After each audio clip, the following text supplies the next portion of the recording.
क्या middle east के युद्ध में अब तुर्की की एंट्री होने वाली है, जिसको पहले टर्की कहते हैं?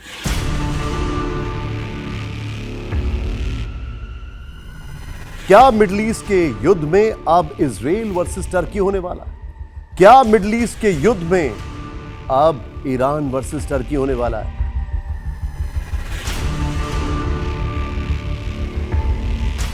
क्या मिडल ईस्ट के युद्ध में टर्की को बचाने के लिए नेटो कंट्रीज ईरान पर हमला करेंगे? क्या मिडल ईस्ट के युद्ध में नेटो कंट्रीज टर्की को बचाने के लिए इजराइल से भी आमना सामना कर सकती हैं?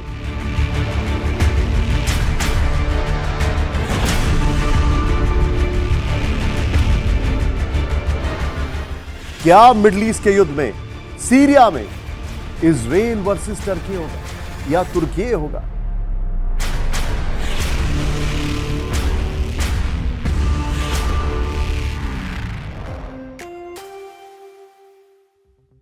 ये वो सवाल हैं जो आज हम सबके सामने हैं, टर्की या तुर्की, जो भी आप इसे कहना चाहें। हालांकि उसका ऑफिशियल नेम तुर्की है, लेकिन ये सवाल इसलिए सामने आ रहे हैं क्योंकि आज जो सबसे बड़ी खबर है वो खबर ये है कि इजराइल ने जब से सीरिया के उस इलाके में हमला किया है जो कि तुर्की के बॉर्डर से 60 किलोमीटर दूर है, तब से ये चिंता बढ़ गई है। और आपको एक बहुत बड़ा फैक्ट बताना जरूरी हो गया है। मेरे पास यहां पर जो रिपोर्ट्स आ रही हैं उसको देखना जरूरी है। वो रिपोर्ट्स ये कह रही है, कुछ विजुअल्स यहां पर हैं जो अलग अलग ओपन सोर्स इंटेल के हवाले से आ रहे हैं। ये हैं, ये देखिए जरा, आईडीएफ चीफ के स्टाफ इयाल ज़मीर, जो कि इजराइल का जो बफर जोन है सदर्न सीरिया में, वहां पर पहुंचते हैं। और ये तब पहुंचे हैं जब हमला कर दिया जाता है इजराइल की तरफ से उन बेसिस पर सीरिया के, जहां पर उनको लग रहा था कि शायद तुर्की अपने आप को स्टैब्लिश करने जा रहा है। इस सब के बीच में एक और बड़ी खबर आई। बड़ी बात क्या है कि मोसाद चीफ रोमन गॉफमैन ने सीरिया के फॉरेन मिनिस्टर से बातचीत की तुर्की की मिलिट्री प्रेजेंस को लेकर सीरिया में, और उसके बाद उन्होंने हमला कर दिया उन इलाकों पर जहां पर उनको शक था कि सीरिया अपना बेसिस जो हैं वो तुर्की को दे सकता है। ऐसी खबर आ रही है। और यहां पर नॉर्दर्न सीरिया के अबू अल दुहार एयरबेस पर उन्होंने हमला किया, ऐसी जानकारी आ रही है। एक और बड़ी बात है, जो सबसे इंटरेस्टिंग बात है, वो यह है कि एक पॉडकास्ट में नेतन्याहू ने कहा कि हम टर्की की मिलिट्री प्रेजेंस और मिलिट्री एनक्रोचमेंट बर्दाश्त नहीं करेंगे।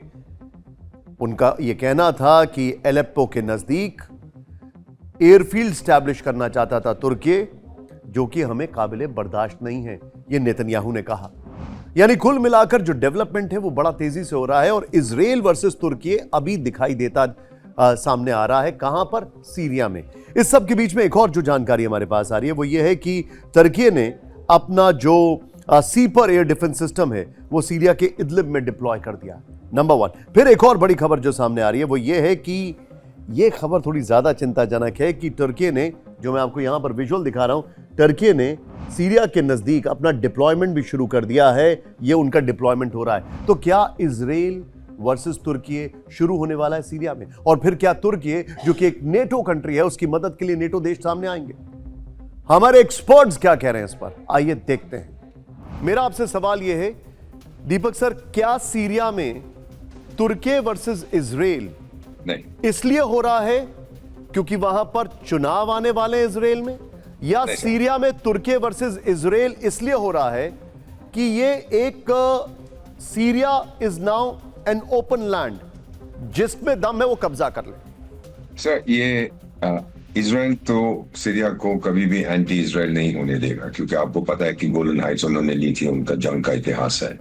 और फिर अमेरिका ने भी जब अबू बकर अल बगदादी को मार दिया था कुछ साल पहले, तो फिर तुर्की ने कहा चलो अब अमेरिकी छोड़ के जा रहे हैं, अब हम नॉर्थ ईस्टर्न सीरिया पे कब्जा कर लेते हैं, कुर्द लोग बहुत तंग करते हैं, इनको ठोकेंगे। तो ट्रंप ने पहली टर्म में ट्वीट किया था कि अगर तुर्की ने ऐसा कुछ किया तो मैं उनकी आर्थिक व्यवस्था को भस्म कर दूंगा। मैंने पहले भी किया, फिर अर्दोगान भागा गया, उसके पैर पकड़े एटसेट्रा।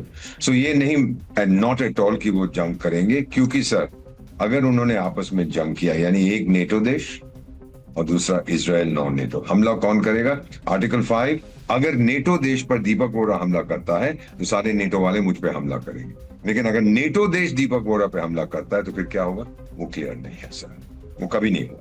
और एक ही बात आर्टिकल 5 जो यूज की गई थी वो जब अमेरिका ने अफगानिस्तान के ऊपर हमला किया था।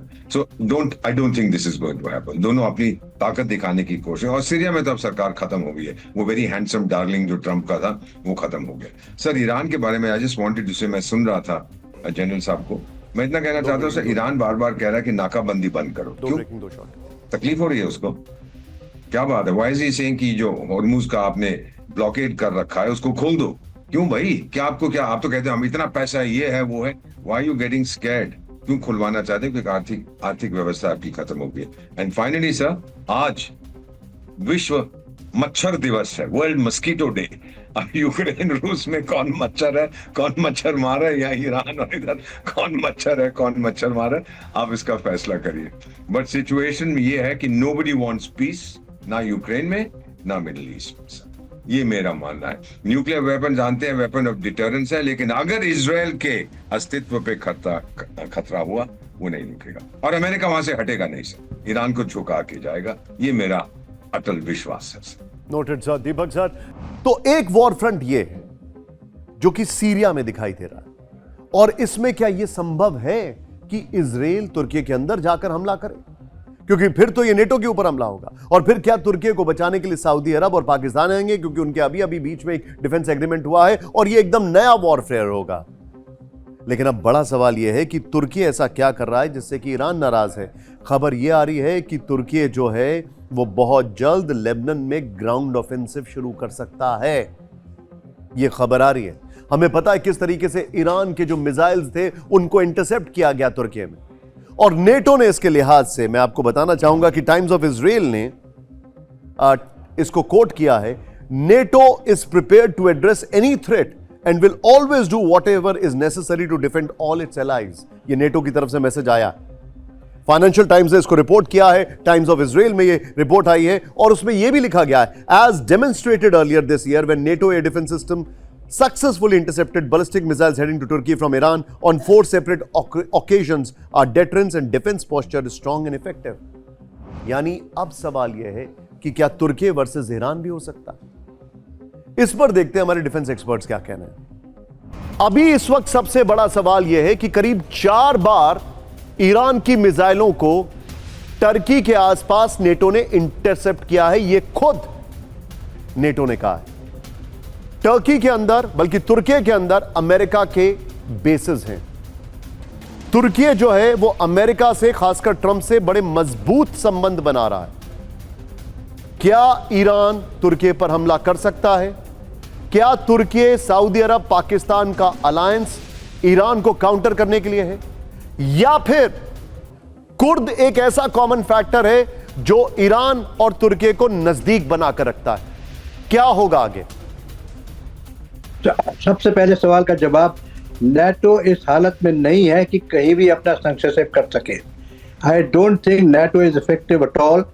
Just for your kind information, only yesterday, कल ही मैं एक retired NATO commander in chief के साथ था, और उनसे यही डायरेक्ट सवाल पूछा गया कि नेटो आज कितना शक्तिशाली है। उनका जवाब बिल्कुल क्लियर था कि NATO is today lost its value. उसके पास पावर नहीं है, उसने पावर को निगलेक्ट किया है, और पावर दोबारा बनाने में, स्ट्रेंथ दोबारा बनाने में समय लगेगा। वो बना रहे हैं, कोशिश कर रहे हैं, लेकिन इमीडिएट फ्यूचर में NATO can not go on an aggressive action anywhere. तो इसको तो छोड़ दीजिए आप। दूसरा सवाल ये पैदा होता है, क्या मेका alliance, which is a very interesting subject today, मेका अलायंस का कहाँ इसमें योगदान रहेगा? क्या टर्की मेका अलायंस का फायदा उठा सकती है? कहाँ से उठाएगी? what benefit will Turkey get? Can Saudi Arabia or can Pakistan come to the help if they go into Iran, or if they go into Israel or anywhere else? So there is nothing that the Turkey can expect as a support in Mecca field. वो समझते हैं, शायद पाकिस्तान समझता है, Saudi Arabia समझता है कि Turkey से हमें हथियार मिल सकते हैं, टर्की से हमें सपोर्ट मिल सकती है। Turkey may be the one who will support, or who may be able to support Saudi Arabia and Pakistan if they get into trouble. But there is no question of these two countries going to help Mecca.